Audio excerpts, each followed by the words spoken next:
ગીર સોમનાથ જિલ્લાના વડામથક વેરાવળ શહેરની વર્ષો જૂની ટ્રાફિક સમસ્યાના કાયમી ઉકેલ માટે પોલીસ, પાલિકા અને વહીવટી તંત્રએ કમર કસી છે, જેથી પ્રજાજનોમાં ટ્રાફિકની સમસ્યામાંથી મુક્ત મળવાની આશા જન્મી છે.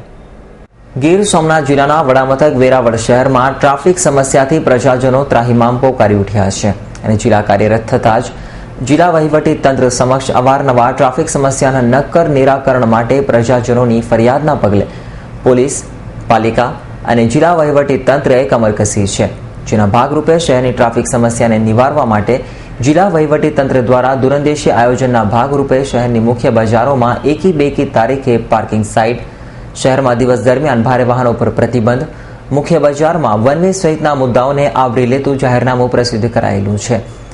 શહેરમાં ટ્રાફિક પોલીસનું બળ ઓછું હોવાની વાતને ધ્યાને લઈને પોલીસ તંત્રને ટ્રાફિક બ્રિગેડની સંખ્યામાં વધારો કરવા માટે જણાવવામાં આવ્યું છે. શહેરમાં ટ્રાફિક નિયમન માટે નો પાર્કિંગ, વન વે સહિતના જુદા જુદા મુદ્દે પાલિકા તે સિટી ટ્રાફિક પ્લાન બનાવવામાં તેના માટે કન્સલ્ટિંગ એજન્સીની નિયુક્તિ કરવા માટે તાકીદ કરવામાં આવી છે. ગીર સોમનાથ જિલ્લો અલગ થયા પછી અને વેરાવળ એનું મુખ્ય મથક હોય ટ્રાફિક અંગેની સામાન્ય ઘણી ફરિયાદો તંત્રને મળતા જિલ્લા ટ્રાફિક સમિતિની મિટિંગ બોલાવવામાં આવી છે, એની રચના કરવામાં આવી છે અને લાંબા ગાળા માટે ટ્રાફિકનો કાયમી ઉકેલ લાવવા માટે વિવિધ કાર્યવાહી તંત્ર દ્વારા હાથ ધરવામાં આવી છે. એમાં અમુક રસ્તાઓ જ્યાં ખૂબ ભીડભાડ રહે છે અને એકમાર્ગી કરવાની જરૂર છે. અમુક રસ્તાઓ કે જ્યાં ફોર વ્હીલ માટે નો એન્ટ્રી, પીક અવર્સ દરમિયાન હેવી વાહનો ગામમાં પ્રવેશે નહીં, એ અંગે જાહેરનામા બહાર પાડવામાં આવ્યા છે. પાર્કિંગ બે બાજુ થાય છે, એની લીધે રસ્તો બંધ થઈ જાય છે અને ઇમરજન્સી વાહનો પસાર થઈ શકતા નથી. એટલા માટે ઇવન એન્ડ ઓડ પાર્કિંગ કરવા માટેના જાહેરનામા પ્રસિદ્ધ કરવામાં આવ્યા છે.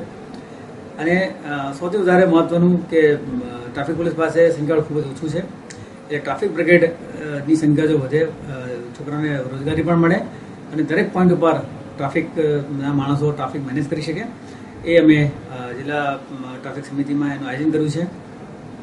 અને લાંબા ગાળા માટે સિટી ટ્રાફિક પ્લાન પણ બનાવવા માટે નગરપાલિકાને સૂચના આપી છે. નગરપાલિકા એક જે કન્સલ્ટન્ટ છે એની પાસેથી એ પ્રોસેસમાં છે અને ઝડપથી પ્લાન બનશે અને પછી આપણે ટ્રાફિક સમિતિમાં મંજૂરી આપવામાં આવશે. યાત્રાધામ નગરીને સિરદર્દ સમી ટ્રાફિક સમસ્યા ઉકેલવા પોલીસ, પાલિકા અને વહીવટી તંત્રએ કમર કસી છે, જ્યારે શહેરીજનોને ટ્રાફિક સમસ્યામાંથી છુટકારો મળશે તેવી આશા બંધાઈ છે. Rakesh Pardava, S9 news, Somnath.